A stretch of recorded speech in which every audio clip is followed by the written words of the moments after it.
जब मोदी सामने आते हैं तो मतदाता का चेंज किस तरह होता है, क्योंकि 2009 से अगर 2014 को देखेंगे और 2000 अगर आप उसको 12 से 17 को देखेंगे तो आपको राहुल ये पूरी तरह साफ नजर आता है कि इन शहरों में, जैसे अम्बेडकर नगर जैसे शहर की बात करें तो पिछला चुनाव जो 2022 का विधानसभा चुनाव है उसमें बीजेपी बहुत पिछड़े है, बहुत पीछे है उससे, समाजवादी पार्टी से। लेकिन यही जब समाजवादी पार्टी 2019 के इलेक्शंस में जाती है तो वहां आपको कुछ और दिखाई देता है। तो वो तमाम चीजें आपको यहां दिखाई देंगी जो छोटे छोटे दल हैं, जब वो मिलते हैं और जब वो टूटते हैं तो विधानसभा में उनका असर बहुत साफ तौर पर महसूस किया जाता है सीट दर सीट।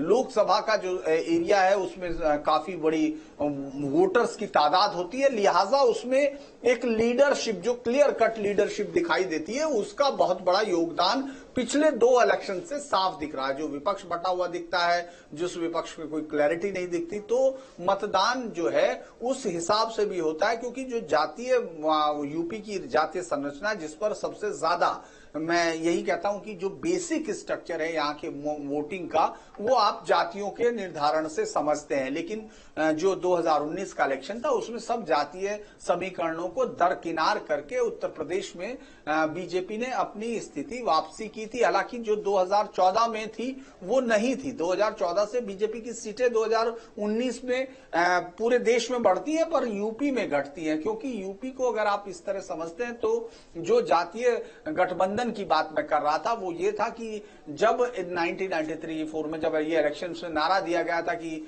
जब मिले मुलायम काशीराम, हवा में उड़ गए जय श्री राम, इस तरह के नारों का जब बहुत बड़ा असर था। और उसके बाद ये बहुत दिनों तक न केवल राजनीतिक समीक्षकों के लिए बल्कि बीजेपी के जो विरोधी थे वो अक्सर इस शब्द का इस्तेमाल करते थे कि जैसे ही ये गठबंधन होगा बीजेपी बिल्कुल उड़ जाएगी, उत्तर प्रदेश में उसके रहने की जगह नहीं होगी। और 2019 में अगर हम थोड़ा भी वापस जाने की कोशिश करें, चाहे वो राजनीतिक प्रेक्षक हो, चाहे वो सेफोलॉजिस्ट हो, वो सब ने बीजेपी को 25-30 सीटों पर सिमटा दिया था। लेकिन बीजेपी पलट के आई, 62 सीटें जीती, उसके सहयोगी ने 2 सीटें जीती। तो मुझे लगता है कि ये चुनाव न केवल बहुत व्यक्तिगत केंद्रित, व्यक्तित्व केंद्रित होता है, इस समय होता हुआ दिख रहा है, और साथ में जो जातीय समीकरणों को बीजेपी ने 2022 के असेंबली इलेक्शंस में जिनको अनदेखा किया था या जो सब उससे दूर बिखरे हुए दिख रहे थे उनको समेटने की कोशिश की है। तो मुझे लगता है कि ये लड़ाई माफ कीजिएगा, आंकड़ों में जिस तरह दिख रही है उस तरह मैदान पे नहीं है। वहां जातीय संगठन है, कुछ सीटों को जरूर आपको दिखेगा, जैसे आजमगढ़ है, आजमगढ़ में अगर आप बसपा का जो प्रदर्शन है उसको देखते हैं तो वो बहुत अहम रहा। अगर गुड्डू जमाली के साथ में रहने का, और अगर उसके अलावा भी देखें तो आप अकबर अहमद डंपी 2 बार वहां से जीते हैं, तो ये एक ऐसा समीकरण है जो वहां की जीत को तय करता है। 2019 में लाखों वोटों से जीतने वाले अखिलेश के बाद जब उनके भाई लड़ते हैं तो वो चुनाव हार जाते हैं, भले ही वो कितने ही कम वोटों का अंतर था, लेकिन वो चुनाव हारते हैं और निरहुआ जीतते हैं। तो इस वक्त भी ये देखा जाएगा, गुड्डू जमाली को कांग्रेस बीजेपी सपा ने अपने उसमें लिया है, बसपा से उन्होंने तोड़ा है उनको, लेकिन क्या बसपा का जो काडर वोट हमको दिखता है वो लगातार उनके साथ अगर खड़ा रहता है तो बहुत ज्यादा उस तरह की समीकरण नहीं दिखेंगे। वो एक ऐसी सीट है जो जातीय उस पर आधारित है। लेकिन प्रतापगढ़ की जहां बात कर रहे थे तो आपने देखा होगा प्रतापगढ़ में राजा भैया का जो है बड़ा जबरदस्त ऐसा दिख रहा है, लेकिन वो सिर्फ 2 विधानसभा सीटें हैं जहां उनका जनसत्ता दल लोकतांत्रिक लड़ता है। वो जो इससे पहले फेज में जाती थी सीट, उन सीटों को अगर हम बाबागंज और उसका देखें कुंडा की सीटों को, तो उसके अलावा बहुत ज्यादा इंपैक्ट नहीं दिखता। हाँ, हम लोग उसको बातों में जरूर देखते हैं या फिर जब एनालिसिस की चर्चाएं होती है उनमें देखा जाता है। तो मुझे लगता है कि प्रतापगढ़ भी वो सीट थी, प्रतापगढ़ में भी अगर आप जी ग्राफिक्स के लिए न्यूज रूम का रुख करते हैं। ऋतु तोमर हमारे साथ है, मौजूद है। ऋतु, चलिए देखिए, क्योंकि देश भर में लोकसभा चुनाव चल रहे हैं, लोकसभा चुनावों के छठे चरण को लेकर वोटिंग जारी है और पल पल का अपडेट हम आप तक पहुंचा रहे हैं, पल पल की जानकारी आप तक पहुंचा रहे हैं। इसी बीच 11 बजे तक वोटिंग प्रतिशत कहां तक पहुंचा है इसकी जानकारी आपको दे देते हैं। देश भर की अगर हम बात करें तो देश भर में 11 बजे तक 25.76% वोटिंग हो चुकी है। वहीं बिहार की अगर बात करें तो 23.67% वोटिंग हो चुकी है। हरियाणा में भी 22.09% वोटिंग हुई है। जम्मू कश्मीर में ये आंकड़ा 23.11% तक पहुंचा है और झारखंड की अगर बात करें तो 27.80% वोटिंग अभी तक यानी कि 11 बजे तक हुई है। दिल्ली में ये प्रतिशत 21.69%, थोड़ी धीमी रफ्तार से दिल्ली में जो वोटिंग प्रतिशत है वो हो रहा है। ओडिशा की बात करें तो सबसे कम वोटिंग प्रतिशत ओडिशा का ही सामने आया है, 21.30%। इसके साथ ही यूपी की अगर बात करें तो 27.06% वोटिंग 11 बजे तक हुई है। वहीं पश्चिमी बंगाल में हर चरण की तरह इस बार भी सबसे ज्यादा वोटिंग प्रतिशत 36.88% वोटिंग हुई है। तो ये वोटिंग प्रतिशत 11 बजे तक का है। तो बता दें कि उत्तर प्रदेश में 14 सीटों पर लोकसभा चुनाव छठे चरण में उत्तर प्रदेश में वोटिंग प्रतिशत कहां तक पहुंचा है 11 बजे तक, वो आपको बता देते हैं।